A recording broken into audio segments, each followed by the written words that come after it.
Hello everyone, welcome to my YouTube channel Kaushal biology cafe. आज हम discuss करने जा रहे हैं सेलुलर रेस्पिरेशन के बारे में। So let's get started. What is cellular respiration? Here you can see the diagram, a very nice picture. ये पिक्चर है ब्रीदिंग प्रोसेस की। Don't get confuse with the respiration. आगे हम डिस्कस करेंगे रेस्पिरेशन और ब्रीदिंग में क्या डिफरेंस है। So let's get started. So very first, respiration. क्या होता है respiration? How you will define the respiration? So respiration is a different than the breathing. हम आगे देखेंगे कि क्या difference है. So respiration क्या है? So it is the process in which the cell of an organism obtain energy. So it is the process of getting energy by using oxygen and glucose. Oxygen और glucose का use करके energy production हो रहा है। That is called the respiration and it involve the breathing also. ये तो था एक डेफिनेशन, बट एनर्जी प्रोडक्शन ही हो रहा है। दूसरे तरीके से अगर डिफाइन करना हो तो a process in the living organism involving the production of energy, ये तो मेन है, typically with the intake of oxygen and release of carbon dioxide from the oxidation of complex organic substance. जब हम बोलते हैं complex organic substance, we are talking about the glucose. So oxidation of complex organic substance for the production of energy in presence of oxygen and the release carbon dioxide, इसको भी हम respiration कहेंगे। Now this is the human respiratory system. You can see a very nice diagram. जो red colour का दिख रहा है वो क्या है? ह्यूमन लंग है, और उसके ऊपर ये जो बोनी स्ट्रक्चर है वो है रिब केज। चलो आगे चलते हैं। Yes, difference between the breathing and respiration, ये क्लियर होना चाहिए। बहुत लोग कंफ्यूज हो जाते हैं, ब्रीदिंग को ही रेस्पिरेशन कहते हैं। So let's see the main difference between the breathing and respiration. Breathing क्या है? So it is the process of obtaining oxygen and releasing the carbon dioxide, उसको हम ब्रीदिंग कहेंगे। रेस्पिरेशन क्या है? Process of releasing energy from the food, it is called the respiration। ये difference पता होना चाहिए। Respiration is process of releasing energy है, और ये क्या है? Process of obtaining oxygen and releasing carbon dioxide है।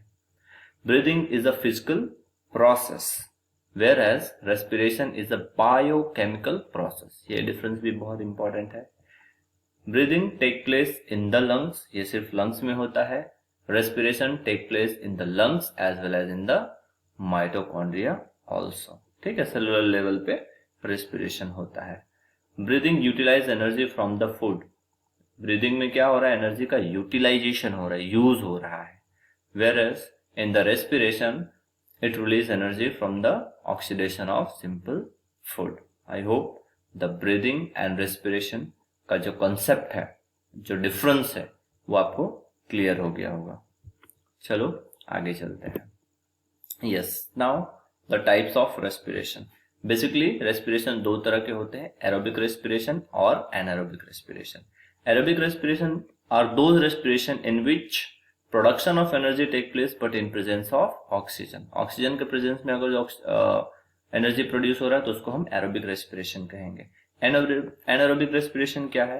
It is the process of producing energy in absence of oxygen. ये बहुत इंपॉर्टेंट है, उसको हम एनारोबिक रेस्पिरेशन कहते हैं। Presence of oxygen and energy production, aerobic respiration. Absence of oxygen, energy production, उसको हम बोलेंगे anaerobic respiration. Okay, now respiration that is the oxidation of food. तो ग्लूकोज का ऑक्सीडेशन तीन तरीके से होता है। Glucose can be oxidise in a three different way. एक तो एरोबिक टाइप से हो सकता है, या तो एनारोबिक टाइप से भी हो सकता है। तो होता क्या है? बेसिकली ये स्टेप कॉमन है एरोबिक और एनारोबिक रेस्पिरेशन के अंदर, कि ग्लूकोज से पायरुवेट में कन्वर्जन होना। Glucose is a 6 carbon molecule, वो ब्रेक डाउन हो जाता है 3 कार्बन मॉलिक्यूल में, along with that some energy is released.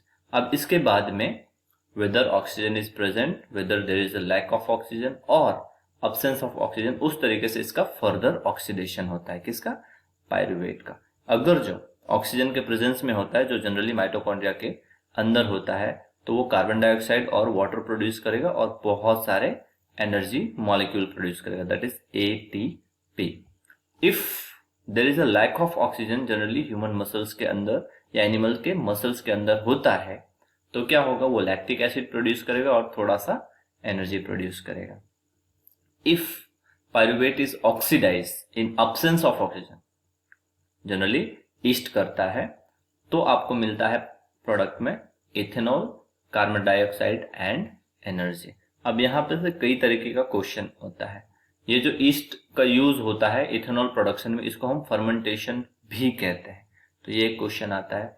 फिर ये लैक्टिक एसिड मसल्स के अंदर प्रोड्यूस होता है, कब, तो ये इस पे से बहुत तरीके के क्वेश्चंस भी आते हैं।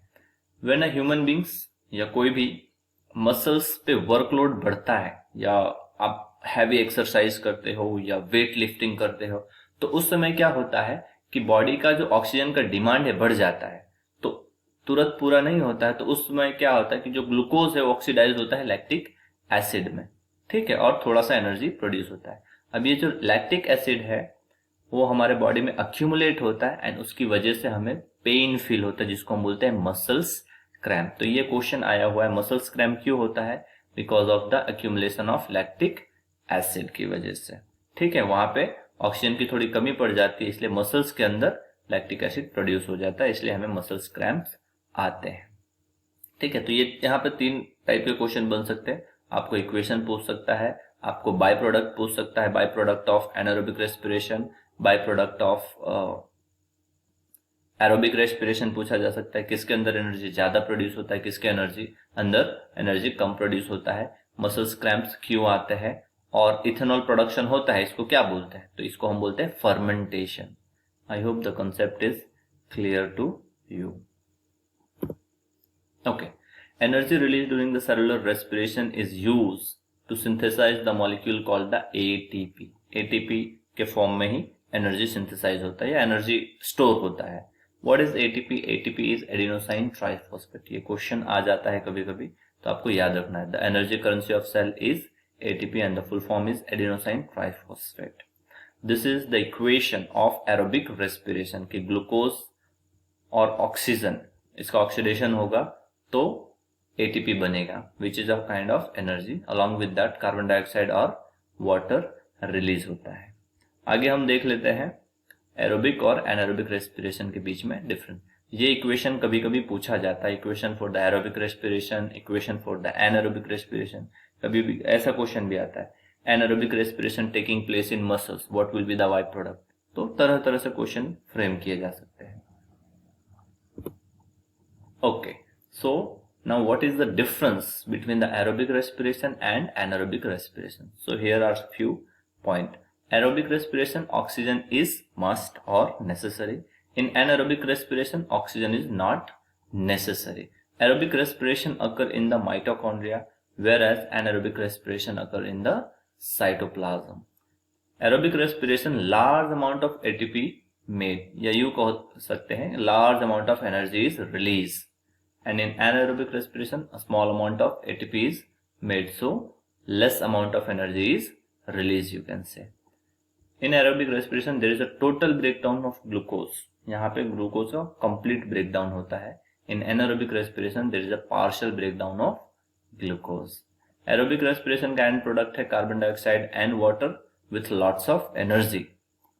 Anaerobic respiration का जो एंड प्रोडक्ट है वो है कार्बन डाइऑक्साइड, साथ में या तो लैक्टिक एसिड या तो अल्कोहल प्रोड्यूस हो सकता है. इसके अंदर और भी आप एक पॉइंट ऐड कर सकते हो. आप यहाँ पे इक्वेशन डाल दो एरोबिक रेस्पिरेशन को, जो इससे पहले की स्लाइड में मैंने आपको दिखाया था, और यहाँ पे भी आप इक्वेशन डाल सकते हो एनारोबिक रेस्पिरेशन का. इसके अलावा आप एग्जांपल डाल सकते हो. एरोबिक रेस्पिरेशन ह्यूमन बीइंग के अंदर होता है, हमारे लंग्स में होता है. एनारोबिक रेस्पिरेशन जनरली ईस्ट करता है फर्मेंटेशन इंडस्ट्री में. तो आप एडिशनल 2 पॉइंट भी ऐड कर सकते हो. आई होप रेस्पिरेशन का कंसेप्ट आपको क्लियर हो गया होगा जो भी है.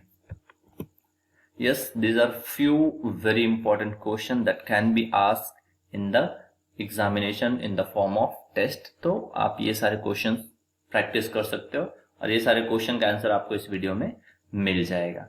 फर्मेंटेशन क्या है, एरोबिक रेस्पिरेशन क्या है, डिफरेंस क्या है respiration what are the different respiration occur in the plants, तो वही एरोबिक और एनारोबिक रेस्पिरेशन की ही बात हो रहा है। Name the energy currency of the cell, अभी अभी हमने पढ़ा था ATP.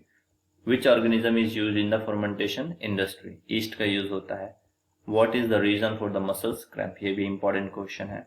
Right the different way of oxidation of glucose, ये तो वो जो डायग्राम है वो स्लाइड का, उसको तो आप जैसे याद कर सकते हो, तरह तरह से उसमें से क्वेश्चन फ्रेम किए जा सकते हैं। आई होप ये वीडियो आपको पसंद आया होगा। अगर जो पसंद आया है तो please like, share and subscribe my channel. Thanks for watching, मिलते हैं नेक्स्ट वीडियो में।